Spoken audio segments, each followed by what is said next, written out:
So we just got done talking about Daddy's birthday, and then after leaving Manhattan, him killing those girls, me going to the police station, him insulting me, kind of insulting himself. He literally, how you a police officer and you not know anything about South Dakota? But I was also ignorant, so I can't speak for that. So basically, I was waiting to go to a shelter in Brownsville, New York, and I was there for a hot minute. I kept getting tired, kept falling asleep, and because this neighborhood is so bad, they couldn't get a taxi or anything like that. Someone had to come pick me up from the shelter to take me there. So this is the place, because I know some people in Texas be like, Brownsville, Texas? I'm like, no, but just as bad. So I finally get to the shelter. I'm getting jumped a lot because I'm in an all-black community, the only white girl there, and I kind of helped up at the soup kitchen, who was like a block away from where I was at, and I would work there and try to earn enough money. There used to be this white van that drove really slow next to me, and it would creep me out because I'm like, one of these days he's going to kidnap me. And as soon as I got back to the center, I had my ass fucking handed to me. I'm not about to fight back because it's like 20 of them versus me. I'm not going to try it. But I survived, so there's that.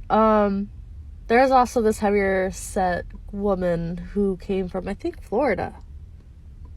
I don't know. But I remember her telling me she was Cuban or something like that. And that she wasn't from around there either. And I was like, oh, okay. I mean, finally someone who's not trying to kill me.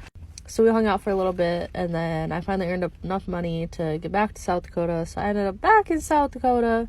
So once I get back to South Dakota, I'm just hanging out, doing my thing, all this other stuff. I get a job at Wendy's. I then ended up going to this bar, and at this bar, it was a whole thing.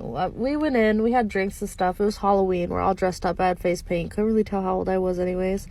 I was not old enough to be there. I went out to the parking lot, and the guy that I was there with, he started doing things to me that I did not consent to.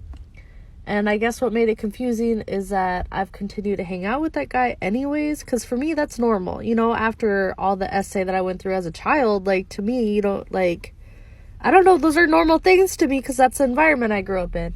And so when that happened, you know, I was kind of freaking out. I was kind of screaming for help because he was violent. Like, he was very violent about it. And everyone just kind of walked past, like, whatever. And that is how my first child was conceived. And my boyfriend at that time, he thought that I cheated on him. I was like, I did not cheat on you, sir. Part 23.